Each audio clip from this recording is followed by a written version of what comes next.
Kenya's free and compulsory education has increased enrollment by up to 90% nationally. But children from poor families are still unable to access basic education. 9 out of 10 children from poor families are unable to finish their basic education. School dropout rates have gone up due to the AIDS prevalence.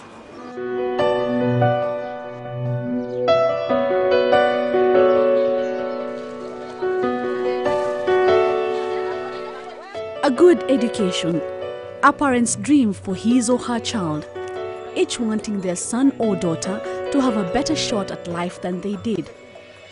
But in Kibera, the largest slum in sub-Saharan Africa, any education, let alone a good one, is a luxury.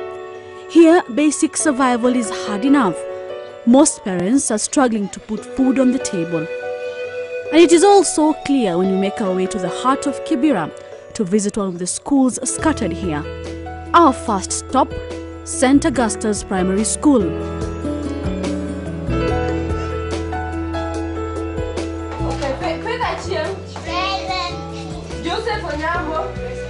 Children from different classes are crammed into one classroom, a nightmare for the one teacher they have. This class, for instance, has children all the way from nursery school to standard 4. While this one has students from class 5 to 8. It matters little that they are supposed to be taught very different things.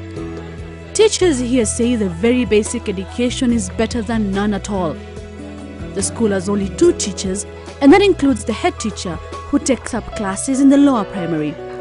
Just a day before our visit, the third teacher had just deserted duty, but he also fled with 4,500 shillings which had been collected as school fees. I got no teacher, and when I asked the teacher to come, the teacher has just taken that book which he was searching and went inside the classroom, put the book there, start running in front of the children. The teachers here earn 2,000 shillings a month, and so their colleague had escaped with a whole month's salary for both of them and a little more. Their teacher interrupts the interview. Suddenly she's frantic. Her mobile phone has just gone missing. We're lucky the rains won't be coming down today. If they did, there'd be nowhere to hide. The pupils have to huddle themselves into a corner each time there's a downpour. The staff room is a shell.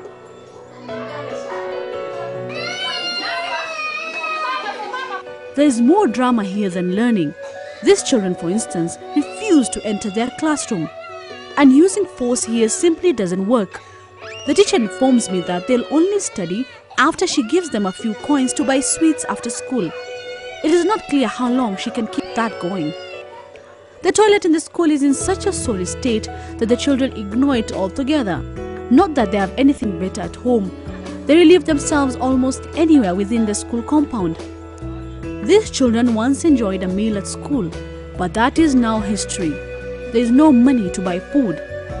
I learned later that this is one of the reasons why most students have stopped coming to this school. The other, according to the head teacher, is mismanagement of the school. The school was being registered with 485 children or candidates. HIV/AIDS is rampant in this area, and the children from this school have not escaped its effects. Kitu ambayo usitambulike sana, wengine wanaweza kudharau nao wenzao. Sasa kwa hivyo ni ujuzi ama ni kitu ambayo tumejua na wazazi wao ambao wamenitambulikia siri zao. But just around the corner is St. Augusta's Secondary School. The school is somewhat better off than its sister institution. Here, students are in their full school uniforms and learning is in progress. Some compounds of fluorine are added to water. The school is barely a month old. It had been operating since 2005 but had to be abruptly closed following the post-election violence in 2008. The school only reopened in May this year. Because we realized there are a lot of challenges of the youth. Some of them actually had started going into drugs, so others had started forming some groups which attack people on the road. But money matters are never far away. Most of the teachers here are volunteers, and the head teacher doesn't know how long their patience will last. But now we have around 96 students. So All of them are here. Most of them do not pay school fees because actually the parents are either there or they have only one parent. HIV/AIDS also has a negative impact on the lives of these learners. Unfortunately, most parents, or some parents, are actually, we can call them commercial sex workers. They are single mothers, and so basically AIDS is so much into this place that most of them, each week, almost every week, there is a funeral.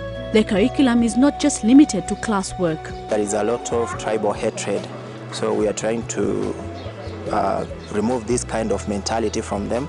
We are trying to teach them on how to live together. Away from Kibera, I visit yet another slum which I had no idea existed. The Mitumba Slum, which is tucked away somewhere near Wilson Airport.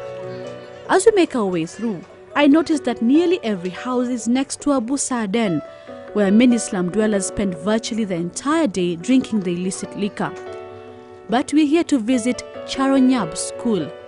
The fraction of that whole circle. A maths lesson is underway. Yes, Anya. What catches my eye is the presence of this old man. Major retired Brian Willis, as I'm soon to find out, was once a soldier in the British Army. He's one of the main sponsors of this school. There are 125 students here and they all reside in this slum. The standard 7 and 8 pupils have separate classes, but the rest of the students learn in here. And the curtains may have fallen on sharing of classrooms, but there's always the naughty pupils who want to peep across, not to mention the noise from the next class.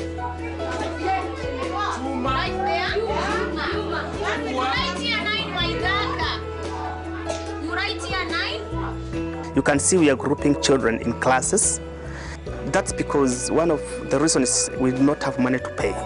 The school was originally started as a feeding center in 2003, but soon took on new roles as the number of children coming here for food soared. Because you can see even where we have constructed, we cannot be allowed to put permanent structures. We are putting on temporary. Whenever a donor comes here today want to build, we'll be asked the title deed.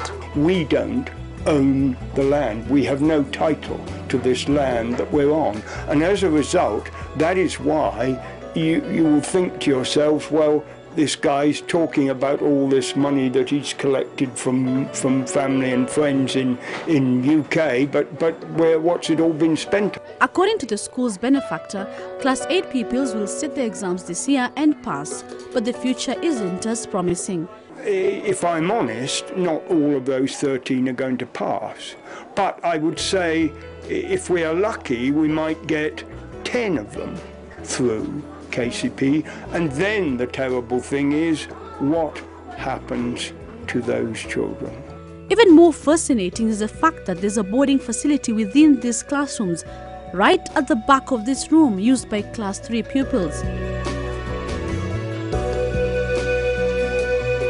It's now lunch hour and the children gather around, wash their hands and feast on a meal which for many will be the only one for the day. The rise in intertribal violence following the 2007 disputed general elections led to children deaths, injuries and even displacements. Schools were also destroyed. Today, if teachers are not struggling to rebuild the schools, they're grappling with trying to feed the hundreds of children who come to school hungry.